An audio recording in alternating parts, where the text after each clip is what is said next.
Hey, this is Kelly Zurich with On Our Best Behavior podcast, and you're listening to the Bigfoot Club Podcast. Cryptid sports entertainment for life.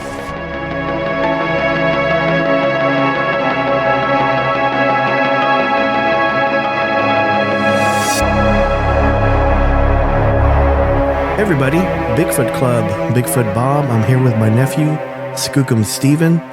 This is season 7, episode 21. How you doing, Steven? I'm doing all right. How about yourself? I'm pretty darn excited. Oh, yeah? Why are you excited? Today, we have in the clubhouse, Vic Cundiff. Vic, welcome to the club. Well, thanks so much for having me. Appreciate it.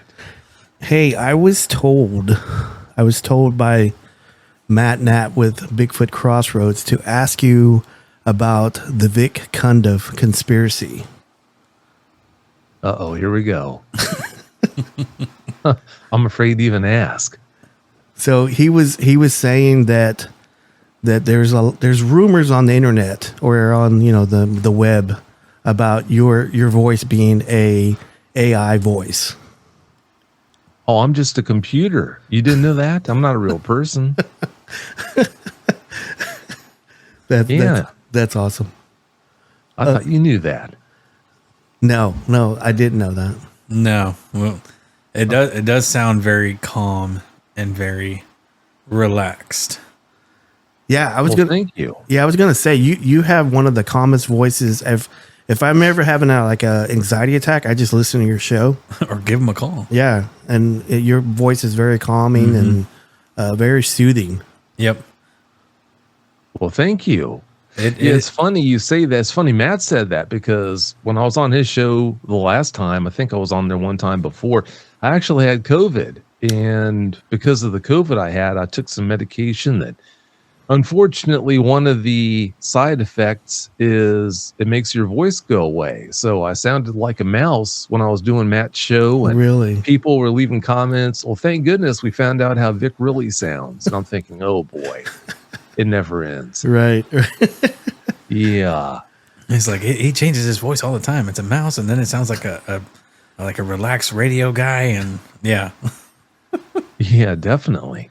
Vic, I was going to ask you, how did you get started doing? Because you got 3 shows, don't you? You got Bigfoot Eyewitness Radio, you have Dogman Tales, and you have the Dogman Encounters Radio, right? And then I've got another one, My Bigfoot Sighting. So 2 Dogman and 2 Bigfoot. Wow. Okay. Wow. How do you get time to do any of those? Well, it's a challenge. It really is. When I deal with so many people, one of the most difficult things is it's not uncommon for someone who I help with their Dogman encounters to all of a sudden think we're buddies. Well, yeah, I do want the best for them. That's undeniable. But yeah, I mean, because of all the people I come into contact with, I just can't afford to make new quote unquote buddies where they want to just drop in with you and socialize. I mean, yeah, when you produce nearly as many podcasts as I do, every single message that pops up, that can be a problem. So it gets interesting at times. Yeah, I bet. How did you get started doing all these podcasts? I mean, what, lit the fire under you to start doing these podcasts? Well, back in 2007, I used to just basically check out every Sasquatch-related podcast on Blog Talk Radio. Every night of the week, there is a new podcast on. And I think it was Tuesday nights when a podcast called Campfire Shadows used to come on. And that podcast was hosted by Jim Bear Grant. And there was a co-host on that named, he's passed away since, unfortunately, but his name was Shane McMahon. And I used to listen week in, week out. And one of the things that you would just do back then is every one of these Blog Talk shows had their own chat rooms. Well, I would just go into the chat rooms and you'd see the same people week in, week out, night in, night out. Well, I'm just in there one night, and not long after that particular show had started, that episode had started, Bear came on and he said he had a special announcement to make. And I'm thinking, well, what kind of an announcement? So then he goes on to talk about how he was going to be stepping away because it's no secret, if you know anything about Bear, he likes the woods so much more than doing anything like this. So that was understandable when he said that he was going to step away to just spend more time in the woods. So shortly after he put that announcement out there, he went on to say that if he was going to step away, he needed to find a replacement. And then when he said that, I'm thinking, I wonder who he's going to pick. Is it someone that I know, the people in the chat room know? Who is it going to be? And then he goes on to say, I think the person who should replace me is Vic Cundiff. And I'm thinking, what? You've got to be kidding me. So as he's talking about why he thought it should be me, I'm just thinking, yeah, that's a mistake. I can't do that. And after the show ended, he reached out to me and we had a little talk about what was involved and all this. And I told him, well, thanks for the recommendation. Thanks for considering me, but I'll have to think about it. So we hung up and I thought about it and I decided I'd give it a try. So in 2007 and also in 2008, I was a host on that show. And when there was a weekend where Bear and Kumbo and some other people went out into the field for an outing to do a field investigation. And when they came back, somebody was talking about how they had seen a dog-faced booger. Or when they came back, they were talking about one of their members in their group had seen a dog-faced booger, as they called it. Well, I knew that a booger, that's a name for a Sasquatch that people in the South use. But when they said dog-faced booger, I thought, what are they talking about? So after the show, I got with somebody, I don't know if it was Bear or someone else, and they told me what they were talking about was actually a Dogman. So I thought, a Dogman, okay. So I looked into the whole Dogman phenomenon, and it didn't take long before I realized, well, if you have a traumatic Sasquatch encounter, you can almost go to your local grocery store and find someone that'll help you. But if you have an encounter with one of these Dogmen, where do you go? Who do you talk with to try to get help, to come to terms with your encounter? So I thought, you know what, there's a real need here. But I didn't put the pieces in place until years later. It wasn't until like 2013 that I brought dogmanencounters.com online. And after I brought the website online, it wasn't that long before I had people contacting me from everywhere. And then a year after that, that's when I aired the first episode of Dogman Encounters Radio. And I've been airing weekly episodes ever since. Sometimes when I get really ambitious, I air more than one episode of the show per week. Man, that is amazing. Yeah. That's amazing for your how often you put out and how often you do a show. It's a testament to you how passionate you are about that subject. Well, thank you. Yeah, some people get it wrong, and it's understandable. They think, well, Vic Cundiff is the host of Dogman Encounters Radio. And in a way, that's true. I am the host. I do produce the show, but that's not the bulk of what I do. I help Dogman Eyewitnesses. That's what Vic Cundiff does, is help Dogman Eyewitnesses come to terms with their experiences. And I also happen to have Dogman Encounters Radio as like a tool. I also host the show, but it's a tool to help these eyewitnesses come to terms with their experiences. Now, not every Dogman Eyewitness needs that boost to help them come to terms with their experiences for whatever reason, but for the ones who are really traumatized, it really does seem to work wonders. So I'm so glad to have that platform where people who've been so harshly judged by family and friends, they're just constantly derided because they came forward and tried to share their traumatic experiences to try to get help from people they thought they could count on, when in a lot of cases, unfortunately, they're the punchline at family get-togethers because they did that. But yeah, they can come on Dogman Encounters Radio and put their experiences out there, and they're not derided. They're actually supported. When they get a chance to read all the supporting comments on the YouTube version of the show, it just works wonders. It really does. Yeah, it actually does. I unfortunately I haven't had a lot of people bring Dogman eyewitness reports to me. The only person I've talked to two people. I've talked to John Kershaw with over in Australia. He had a Dogman encounter there, and I talked to Tex Front Porch I interviewed him. Unfortunately, the microphone that I had, I was using a mic, omnidirectional mic, and the battery went out. And he was going through the whole story, and I didn't even record it. So he's gonna probably get mad whenever he hears that. So, but no. Yeah, I would love to get more Dogman people, but every time I do, they kind of clam up and they kind of ghost me a little bit. So yeah, I was about to say, we never really had, other than John Kershaw, Dogman encounter or a witness come forward and say, yeah, I witnessed a Dogman. But who's to say, like, if they saw a Bigfoot and it's really a Dogman, you know? Yeah, because.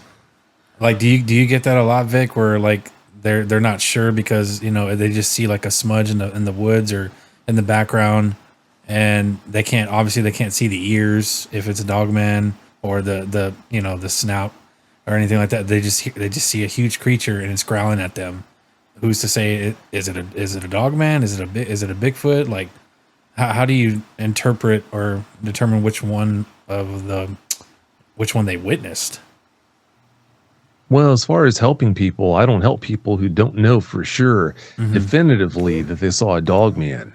If it was that indeterminate what they were dealing with, then I don't set the time aside to help them because it could have very easily been a Sasquatch. And if the subject was that far away where they couldn't tell for sure what they were dealing with, and they can't be that traumatized. The people I talk with, they definitely saw a Dogman. They'll tell you the features that are unmistakable as far as it being a Dogman. So that's not really a problem that normally crops up.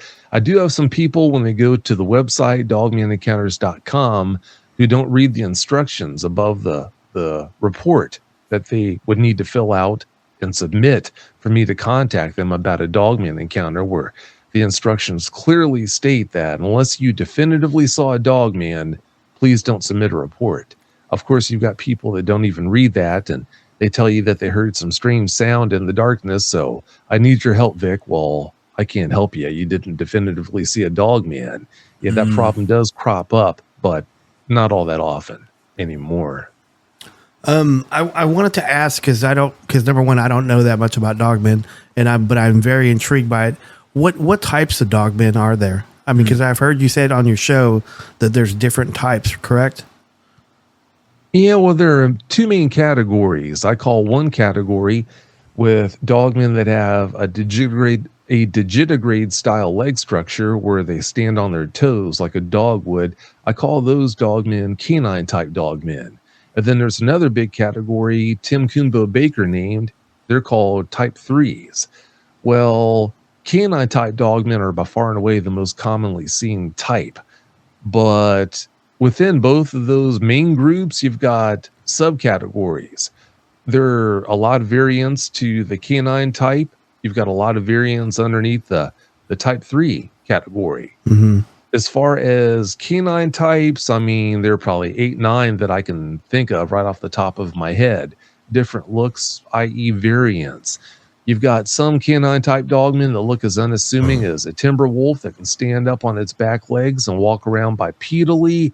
You've got other variants that have a lot of hyena type qualities to them. You've got another type of variant that it can look like the werewolves out of the Underworld movies.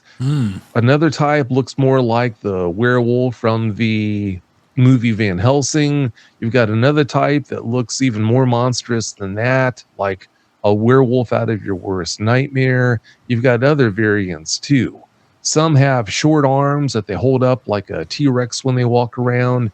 Others have longer arms. So yeah, for the canine type Dogman side, I've spoken with eyewitnesses who have seen 8, 9 different variants. On the type 3 side, you've got probably 4 or 5 variants that I can think of. There's a variant that looks a lot like the werewolf from An American Werewolf in London, except instead of having the digitigrade style leg structure, it's got hominid legs. And then there's another type that looks like a basketball that's kind of on the buffs, a basketball. This one looks like a basketball player that's a little more on the buff side, but it's got a baboonish type head. You've got another type that is buff like a Sasquatch, but it's got more of a baboonish type head. So yeah, under both of those two main categories, you definitely have a fair share of variance. Wow. That's kind of scary. it is. So I mean, then you said American, was it Werewolf in London? Mm-hmm. Like that. That's terrifying. it is. It is. Because like, I don't know what is their food source. That's another thing too. They're Like, probably omnivorous, right? They're opportunistic. Well, yeah, they're not omnivorous. They're obligate carnivores. If you wonder how a creature makes its living, the dentition says everything. It tells you everything you need to know. And whether you're talking about type 3 dogmen, but I focus really on canine type dogmen. When you're talking about dogmen, period, whether it's a canine type or a type 3, every single tooth in their heads is always sharp. So that tells us we're not dealing with an omnivore. If they were omnivores, then some of their teeth would be adapted for being jacks of all trade, masters of none. But yeah, I mean, every tooth in their heads is a steak knife. That tells us everything we need to know about their diet. So no, they're definitely obligate carnivores. And because of that cuts down on certain opportunities regarding where they can live, to the point where there are places where Sasquatch can make a living just fine that dogmen couldn't. So, I hear lots of stories like in national parks and state parks where people go missing. Like I've heard like on your show, the description of dogmen, like 10 feet tall, 9 feet tall. And these animals are incredibly fast. So do you think of like some of the people who go missing in state parks are victims of dogmen? I wouldn't put it past them, wouldn't put it past the dogman to be responsible for some of them, but that's one of the things with so many podcasts, so many content creators out there going to the dark side and creating fictional stories about dogmen that they present as being true. It's really frustrating because they really oversell the danger that on the normal dogmen pose to us. Now, I'm not going to say, I've never said that dogmen can't be dangerous. I'm never going to say that there aren't deviant dogmen out there that are dangerous, that will rip you apart if the opportunity presents itself. I'm never going to say that there aren't dogmen out there like that. But what I will say is you're listening to a guy who has literally spoken with 5,000 plus dogmen eyewitnesses, not 4,000 to 5,000 plus dogmen and Sasquatch eyewitnesses. No, 4,000 to 5,000 or more dogman eyewitnesses over the years. I've been doing this since I spoke with my first eyewitness back in 2007. And because of that sample size, because of that exposure to such a ridiculous number of dogman eyewitnesses, it allows you to come to certain conclusions that you can reinforce time and time and time again. And that one of those observations that's totally clear to me is the fact that these guys are not wired to rip us apart as soon as the opportunity presents itself. And I'll tell you why. If you put your hand on a fire ant mound, and I've used this example tons of times, if you put your hand on a fire ant mound, you know they're going to light you up every time. 1,000 times out of 1,000. 100,000 times out of 100,000 times, they're going to light you up. Why? Because there's no back and forth. It's not up in the air if they're wired to be aggressive to that point. No, they are wired by nature to be that aggressive. They're trying to kill you.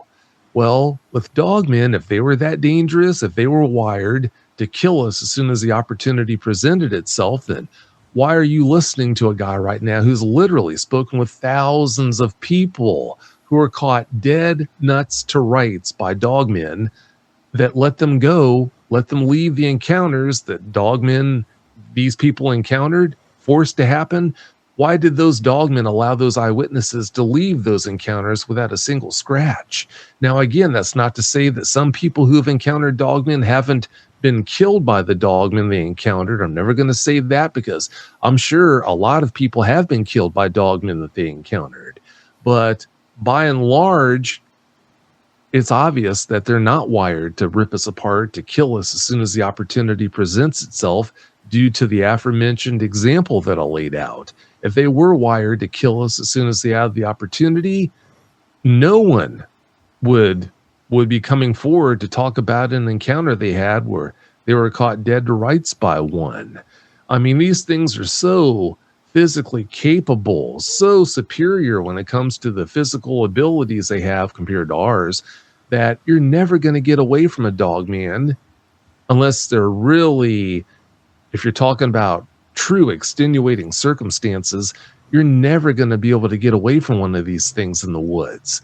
So if you get away from one, 99.9% of the time, it's because they allowed you to get away from them. So that's just something to keep in mind and never lose sight of. Yeah, because that's, if you think about it, those people that were allowed to, I guess, leave their presence, is Dogman like not more animalistic than it appears to be?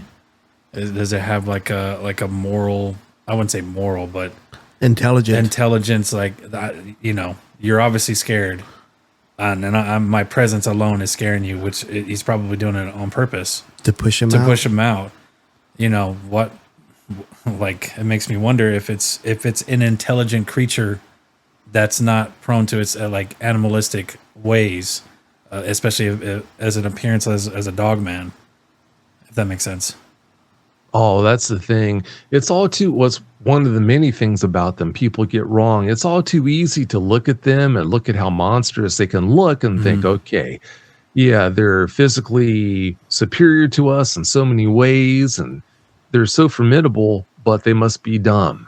Well, that couldn't be further from the truth. I mean, their intelligence must be ridiculously high. It might even supersede our own in certain ways, but no, they're definitely thinking beings. They're very intelligent, and never underestimate their ability to think, never underestimate their ability to, don't underestimate how intelligent they are, is what I'm getting at. Right.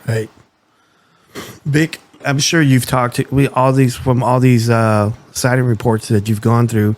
Is there any Native American lore that have associated with Dogman? Oh, yeah. Yeah, I've spoken with quite a few Native Americans over the years who I asked them about that. That's like a given. I'm going to ask about things like that. And some have said that their people don't have any legends about dogmen, but almost all of them have said that they do, that their people do have legends about them. That's just one of those canards out there. There's so many people that mistakenly believe that the Native Americans, they don't have any legends about these guys the way they do about Sasquatch. So that's just another thing pointing towards the fact that they don't exist, quote unquote. That's what they'll tell you, but that's not true. I mean, a lot of tribes do have legends about them. There's another canard out there. Well, there's no evidence out there. So if there isn't any evidence, then how can they be real? If they were real, there'd be photos, there'd be videos, there'd be physical evidence that's been collected. So they must not be real. Well, there is physical evidence out there. There are videos out there of them, and not videos that you have to squint. And no, they're videos that would blow your socks off. I saw a video about 10 years ago that it blew my socks off. There are photos out there that are just crystal clear, taken in the broad daylight at pretty darn short range. The evidence is just ridiculous, but it's not out there for public consumption. Well, from time to time, I'll see something pop up that's legit, but it gets taken down almost right away. But yeah, there is evidence. That's what I'm getting at, is there is a lot of evidence that's out there, but it's just not really put out there under the public's nose. That's why these people who say such ridiculous things, they think, well, if I haven't seen it, it must not be out there. Mm-hmm. When I was doing Bigfoot stuff in the early 2000s, I was in East Texas, and I would run into park rangers and game wardens, and if they knew we were doing Bigfoot stuff, they would either hang out with us or try to push us out. And do you think it's the same way with like dogmen, with park rangers and game wardens?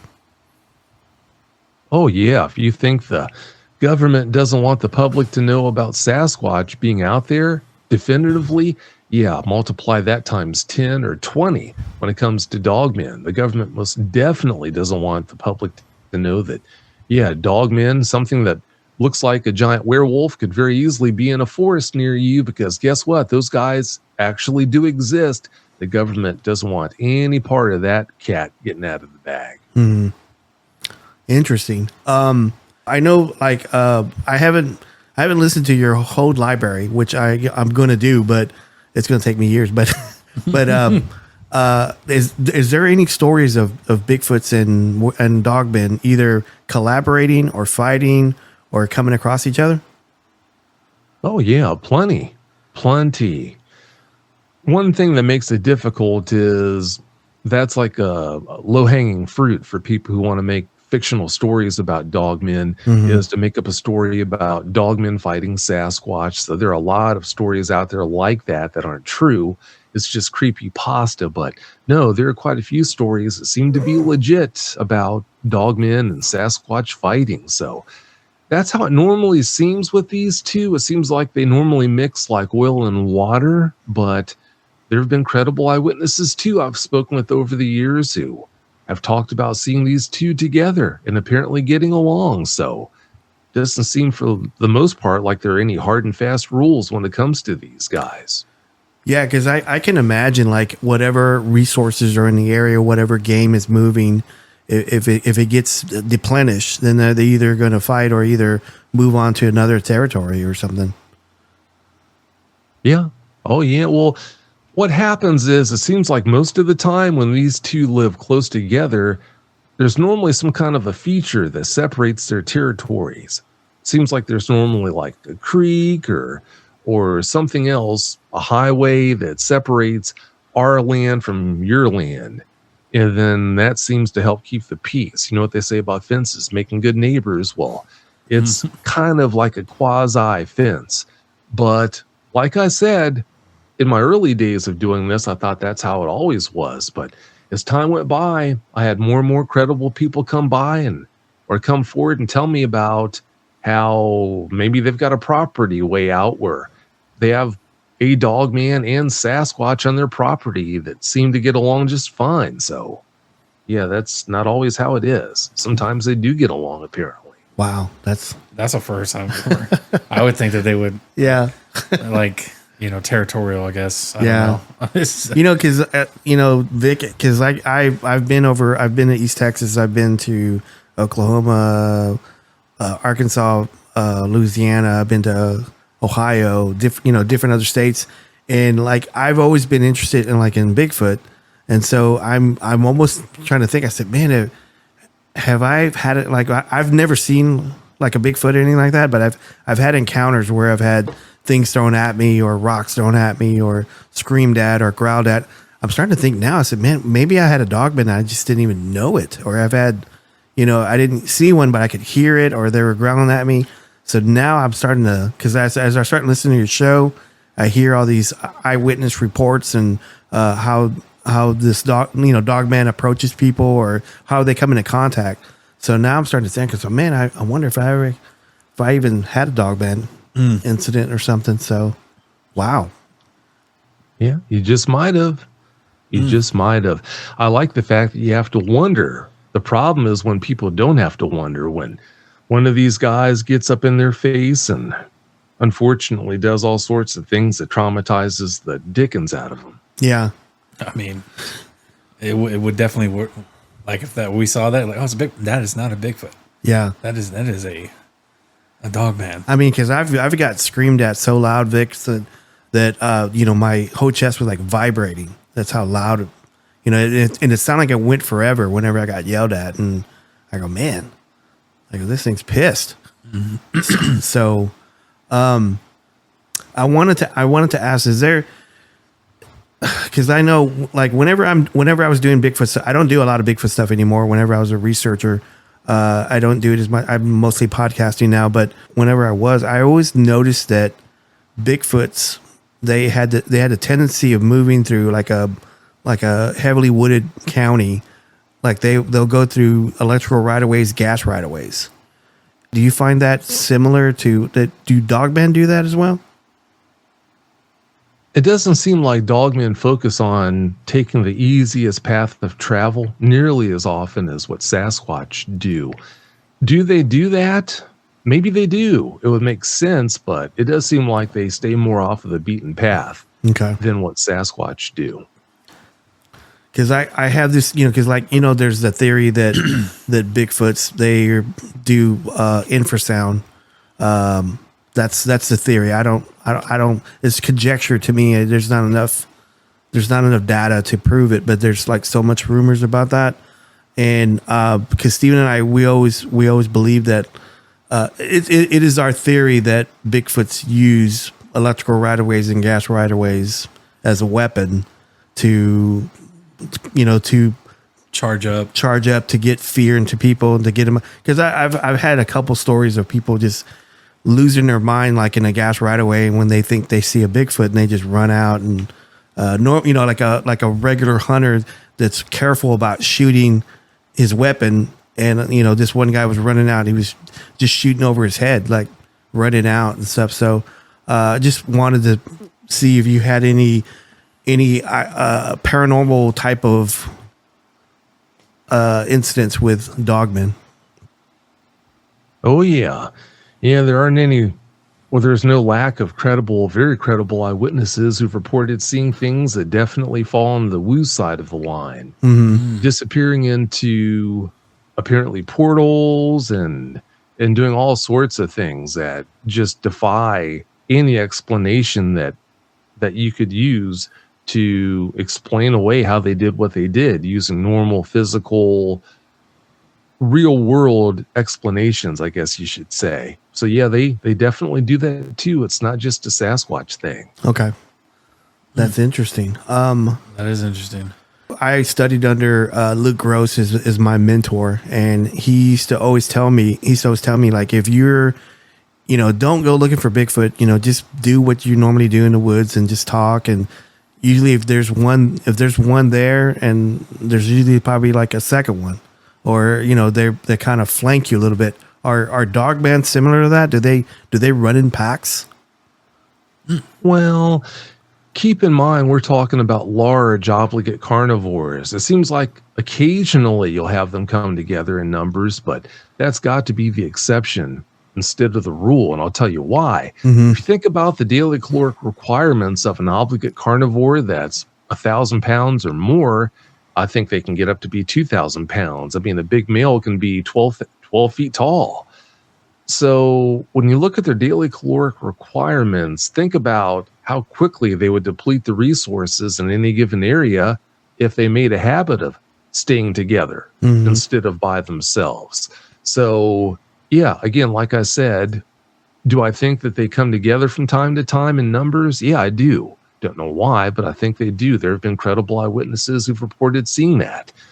But do I think that's a common thing? No. I think it's kind of like a once in a blue moon type of thing for the aforementioned reasons.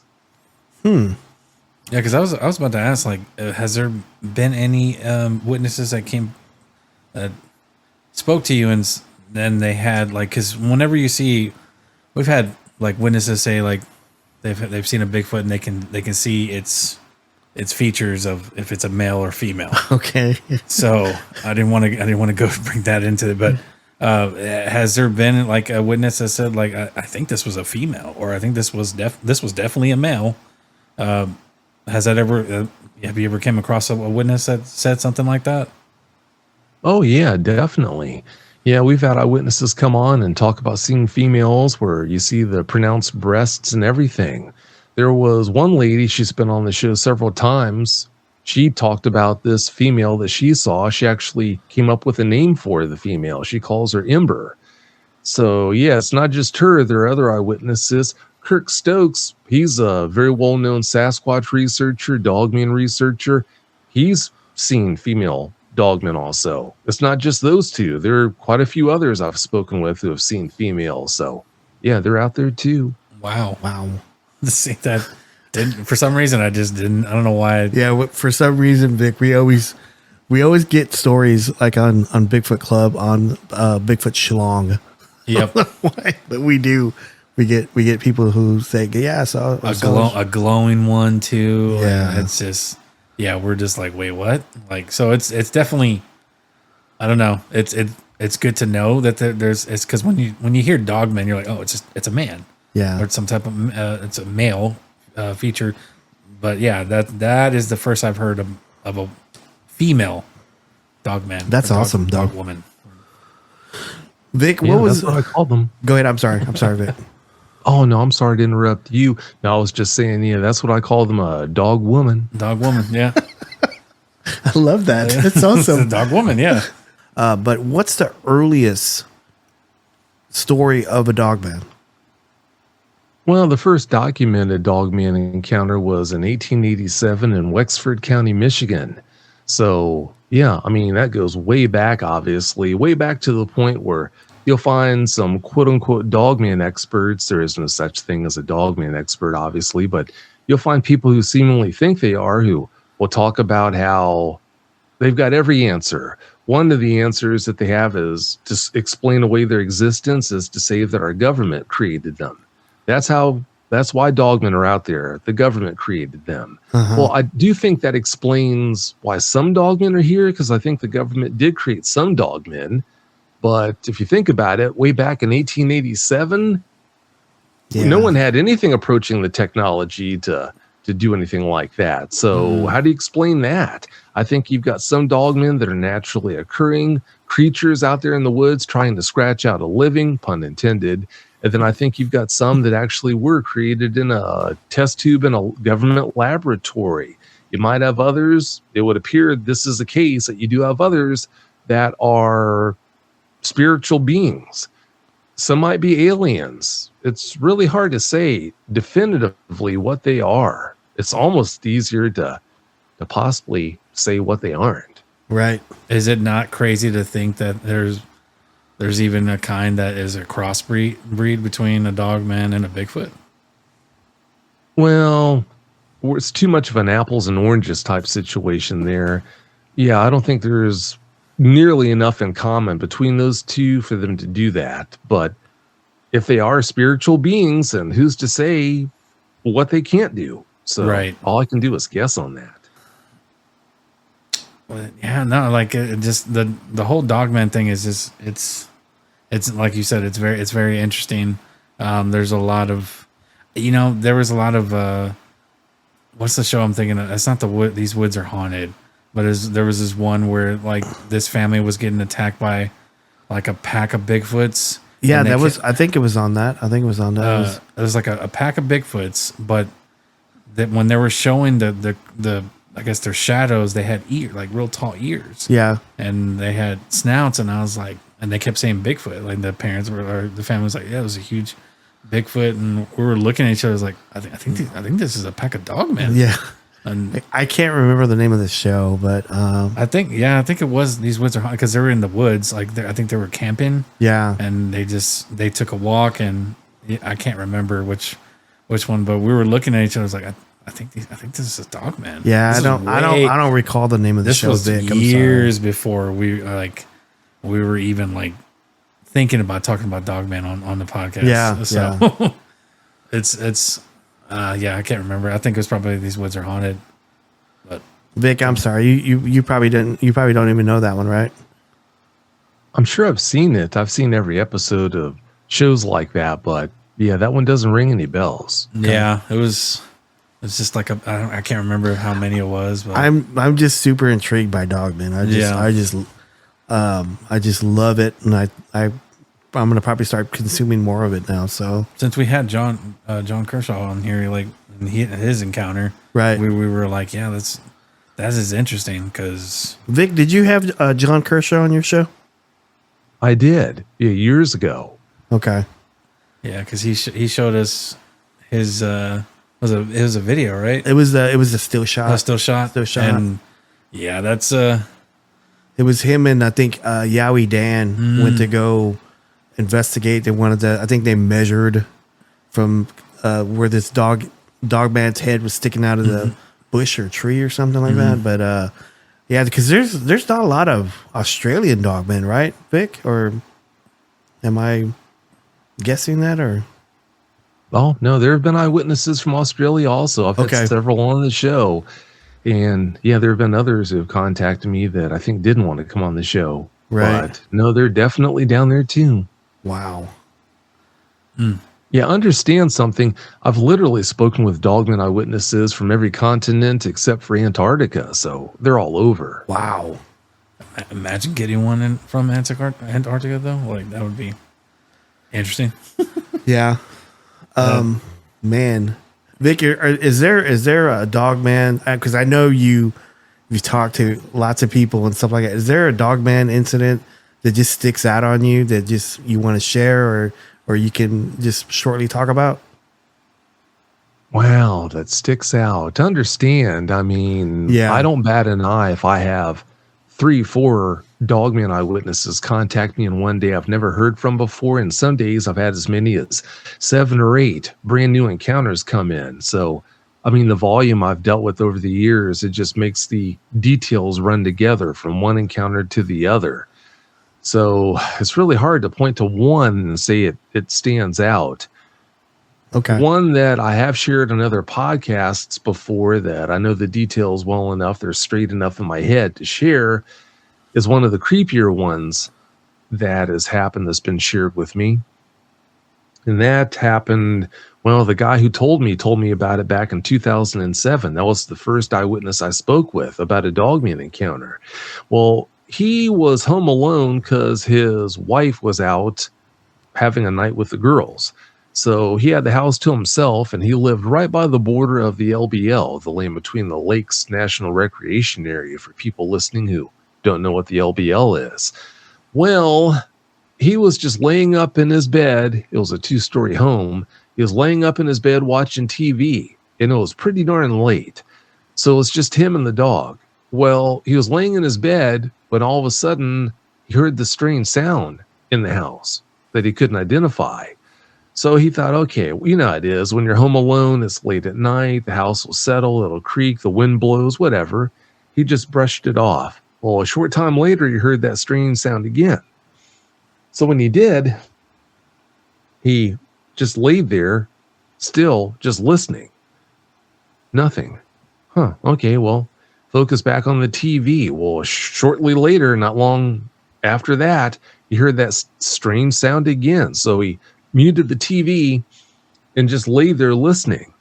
And as he's laying there listening, eventually he heard that sound again. So when he did, he got off the bed and went to the top of the steps. Now, how this house was built, you could stand at the top of the steps and look down the stairs across the kitchen floor, and then you could see at a clear view of the back door, which was on the back wall of the kitchen, the back wall of the house. Well, since they had a big dog, they had a big doggy door in that door. Well, as he looks down the steps across the kitchen floor, and then at that door, to his horror, he sees this dog man. It looked like a werewolf to him. He saw this dog man that had one of its arms through the dog door, had its whole head through the dog door, but its other shoulder couldn't fit in. Its shoulder that was outside still was banging on the door as it was trying to gain entry. Now, the big question is, why was it trying to get into the home? If it would have made it into the house, what would it have done next? So it really does make you wonder what its motives were. But the thing about that story that people need to not lose sight of is the fact that if a dogman wants to get into your home, it doesn't have to use a door to come in. It can come through the wall if it wants to, but if it wants an easier route, it could just come through a window or just rip your door right out of the wall. So the dogman, it didn't want to get in that bad, because as intelligent as they are, it would have known. It could have definitely gotten in one way or the other, but that doesn't take away the creep factor from that story. No, I was about to say, I'm going to have nightmares of that. I need to know, well, how did that story end? Yeah, I was about to ask the same question. What did he do? What did the dogman do? Did it say hi? Did it say bye? Well, when I looked up and saw him looking down at it, it withdrew, and that was it. He didn't see it again, and that's it. That's the end of the story. What did his dog do? His actual dog? I can't remember. That's the one thing I can't remember all these years later, what he said about what his dog did. I don't know. Wow. Vic, that is creepy. That is very creepy. Like, Jesus. Talk about giving me goosebumps already. I know it. Yeah, it is really creepy. But as long as your first name doesn't start with an R, you don't have to worry about something like that happening to you. Well. He's. Sorry, couldn't help. I know. Well, That's awesome. I have Robert as my middle name, so it's not my first, so it should be all right. Vic, Oh crap! That didn't work then. Vic, you are awesome. Oh, man. Thank you. That is wow. That's gonna stick with me. Yeah. That is definitely gonna stick. Yeah, I feel bad. I didn't ask you any Bigfoot questions. So, I mean, you still can. yeah, I guess I could. Yeah. What's your Bigfoot question? The Bigfoot question I have, there was one story that I was listening to, and I think it's a recent one. It was the one about the Bigfoot was 3 feet away. You know which one I'm talking about, Vic? Oh yeah. That was the most recent episode of Bigfoot Eyewitness Radio. I published that I published that Tuesday. So it was a pastor, right? It was him, his son, and his son's wife, right? That's right. Yeah, it was Jack is the pastor, and then his son is Jason. And then the young lady in that show, her name is Pierce, and she is Jason's fiance. Okay, all right. So what really intrigued me about that one is that it was hiding there was a Bigfoot hiding behind a guardrail, but it was massive, but it was like almost like childlike, like it was hiding almost like it was ashamed, or not ashamed, but it was just trying to avoid them. And I thought that was very intriguing. I said, man, that's you don't hear that every day from like a Bigfoot story. Yeah. You hear them swaying, you hear them throwing rocks, you hear them showing, you see them showing their teeth, but the way they were describing how it was hiding. Do you think that was a juvenile Bigfoot? Well, if I remember right, I think the size of the Sasquatch would preclude the chance of it being a juvenile. I think that one was pretty big, but I might be mixed up about that. Maybe it wasn't that big. Well, they were saying its shoulders was massive, its hands, the hand was massive to the body. That what I do remember is they said they saw the back of the head, and he kept saying that it was like almost childlike, like it was trying to hide and or just trying to cover itself. It was trying to hide behind a boulder, I think, but it was clearly bigger than a boulder. So, but I you hear a lot of stories. I said, man, I don't ever hear. It was a pretty intriguing story, and they had multiple sightings, which was amazing. Yeah, that's what gets me is when they try to hide, when they're caught, like they obviously weren't expecting you. You catch them off wind and all that stuff. They'll try to hide, and it's like it's not a successful hiding spot. Like it's like Big Show trying to hide behind a stop sign. Yeah, and you're just Big like, Show, I see you. Like. Well, Vic, we're coming up on an hour on our show. How does our listeners get to listen to your material or your podcasts? Well, the best way to listen to I'm sorry to interrupt you there. No, go ahead. Go ahead. Well, the best way to listen to my shows, my podcasts, would be by using your favorite podcast app. Wherever you listen to podcasts, you can listen to all 4 of my shows. Dogman Encounters, Bigfoot Eyewitness Radio, my new Dogman podcast called Dogman Tales, which is doing really well. It's definitely growing better than I thought it would be, faster than I thought it would ever grow. But then also you've got My Bigfoot Sighting as well. So yeah, if you just go to your favorite podcast app, wherever you listen to shows, and type in the name for whichever podcast of mine you want to listen to, it'll pop up and you can listen that way. I guess probably the easiest way to listen would be either via Spreaker or Amazon Music or iHeartRadio, Spotify, whatever. But those ones that I listed, if you don't know what a podcast app is, if you search for those podcast app names I just gave, that's a good option for how you could listen to them. Got it. I do have one more question for you. Who is the artist on the Bigfoot Eyewitness Radio, the picture that you use for that?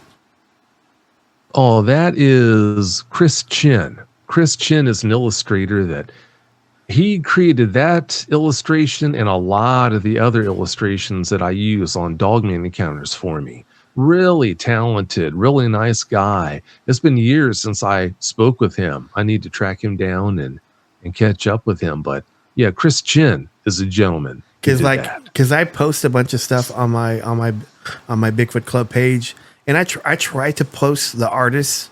Like if I use someone's art, I try to post their artist or their link or whatever. And I could never find that one. I go, who does this art? And I go, maybe if I ever talk to Vic, I can ask him. Oh, yeah, that's Chris Chin. But like all of my other illustrations, those are all copyrighted illustrations. I had to pay big money to have those illustrations created. So, yeah, they're copyrighted and they're not available for use by other people. I own the exclusive rights, and I don't greenlight other people using them. Gotcha. Okay. Understood. Because no one else was available when I had to pay close to $1,000 to have each one of those made. Gotcha. Okay. Okay.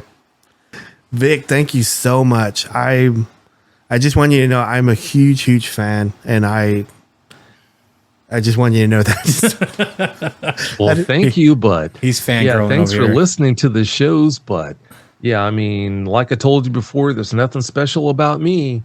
I mean, I just can't. I never will be able to understand how anybody could be a fan.